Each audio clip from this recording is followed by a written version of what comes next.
see also gentlemen here. It's a good show because has so many challenges. Because as a leader, you have to solve so many things, and you might not even know what that field looks like. I always tell fellow leaders in parliament that a leader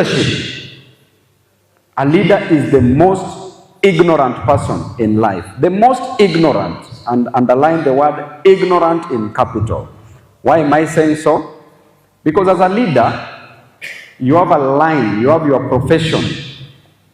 But as a leader, all teachers, as a profession, want you to know everything about teaching, about their profession, and take care of their interests. All doctors want you to know about medicine and medical issues, yet you are not a doctor, and you take care of their interests. All journalists, all advocates want you to take care of their interests. All bishops and fathers and bishops and pastors want you to take care of their interests, and maybe you don't even know the way to heaven. You don't know much about spirituality. Including all thieves want you to take care of their interests, yet you know nothing about thievery. Then it makes you an ignorant leader. So what is the solution the moment you realize that you are a leader and you are ignorant? Leadership is the only bus that you drive from the back. The only bus that you drive from the back is the leadership bus, so that you allow all students to guide you, you allow all doctors to guide you, you allow all bishops and fathers to guide you, you allow also all thieves to guide you. That is the only way you can succeed in leadership. And I want to advise you, ladies and gentlemen, that in the political leadership, some of you will end up being political leaders, some of you will end up being leaders in the corporate world, and some of you will be leaders in your various families. Leadership in the political world entails working for the people. Have a dream. When I look at you, I started where you are. So when I look at you, I see myself. And when I look at myself, I see you. And I started from the student leadership. When I was the student organization of Nairobi University president, and also the president of Kenya University Students Organization. This is where I started, and this is where I am today. Therefore, there is no major difference between you and me. From where you are, in 2027, some of you here will be members of parliament. Some of you here will be women reps. Some of you here will be governors.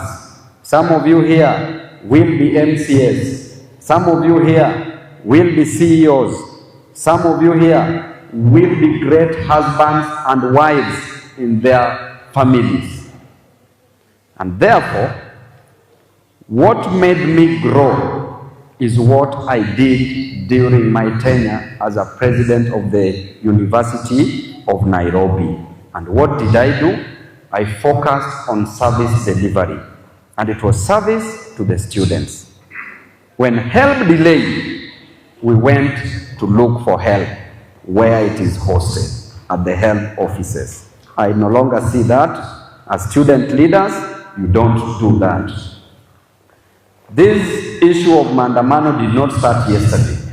It started way back. And it is enshrined in the Constitution in Article 37. It means that the drafters of that Constitution breathed some life into that article.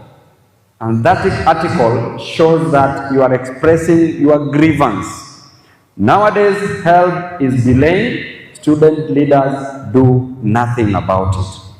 Your constituents who bestowed all their trust in you sometimes get disappointed because you don't take care of their interest. You don't represent their interest. I see student leaders every day in State House, every day with big people in quotes in government. You are bigger than those people. As a student leader, you are bigger than those people. The moment you know that, then your dream will always continue growing. The only reason why I succeeded at the helm of student leadership is because I did not decide to work for the government nor the administration, but I worked with the administration, but not for the administration. It means that we sat, we talked about student issues, we came up with solutions.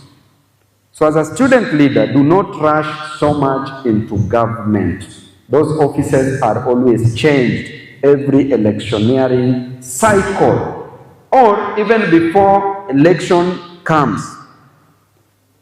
They are changed. Today, you are the best friend to a cabinet secretary for education. Tomorrow, they will be reshuffling.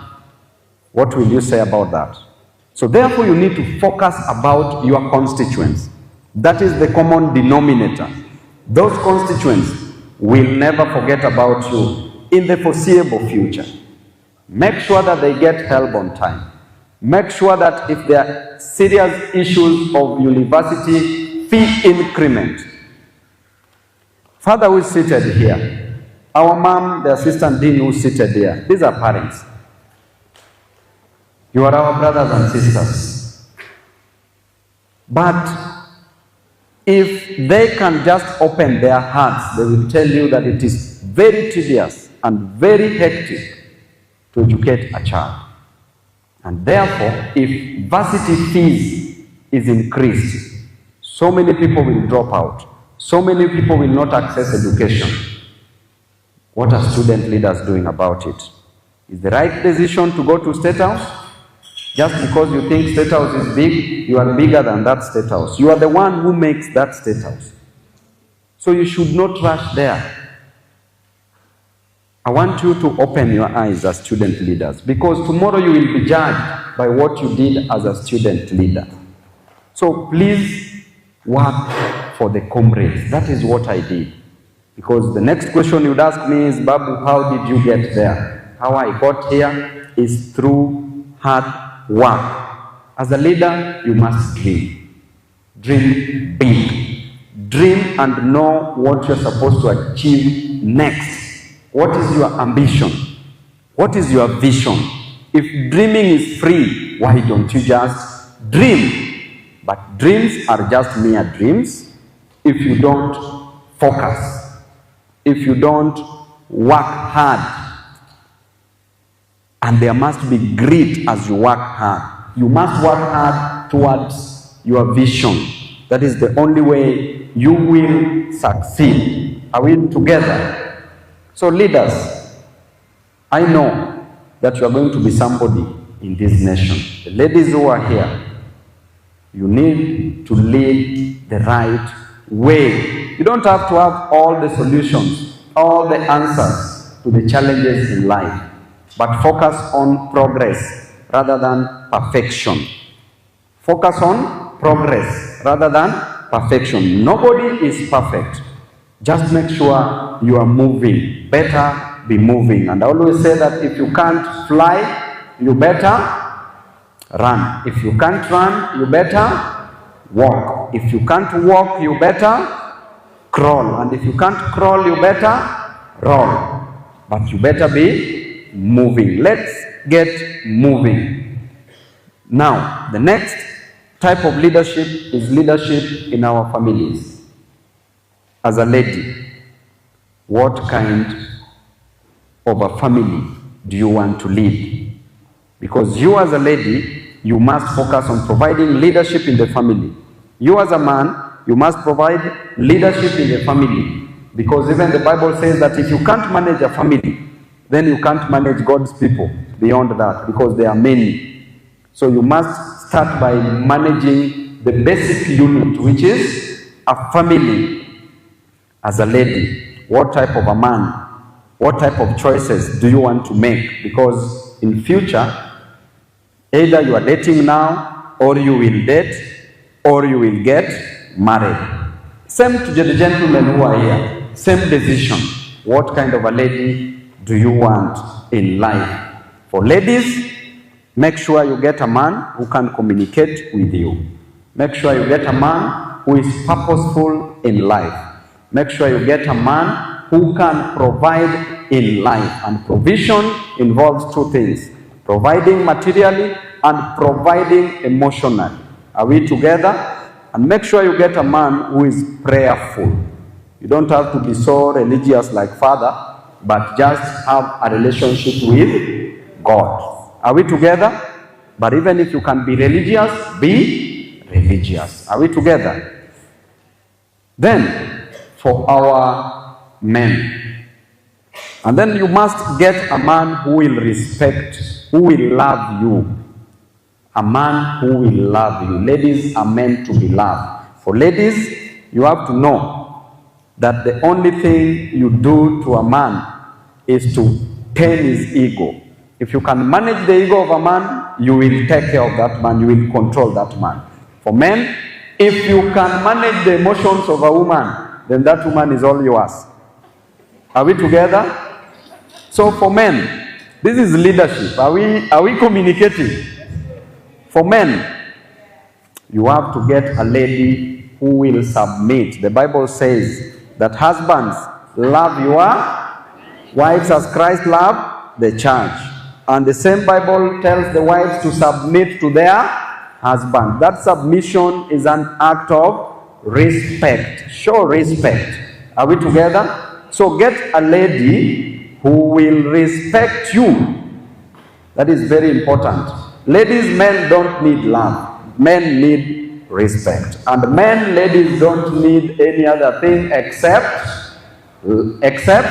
love. Ladies need love. Men need respect. These things, you know them, right? Now, that involves leadership because you have to make the right decision in your families. And the food to men are only two. Foods to men are two. The food that you eat and the other food, only two. Food for men is the food that you eat and sex. And sex is at the right time. Are we together? Father, see ati nimeharibu mambo hapo. These are our brothers and sisters. They need to know this thing. Si ni kweli? These are adults. And food to women are how many? Men. Food to women are also two. Appreciation and communication. Am I communicating? Anaona Claire ananiambia ni kama chapa. The most important thing that women need is appreciation and also communicate. And as you communicate, you must be present. So that is also family. So that as you grow in the outside leadership, when you look back to your family, you can also be proud and say that you can provide proper leadership. But otherwise, I want to stop there. There's so much that I can say as a leader and as a politician, but I want to appreciate you for your time. I want to believe and pray that you shall join us in 2027. If you don't join us in the political world, you shall join those who are in the corporate world. Are we together? But I wish you all the best. Na Mungu awabariki. I'll beg to leave. I'm going somewhere. But next time, I'll also be with you. Any question? Asanteni sana. So you are already satisfied? Asanteni sana. Thank you.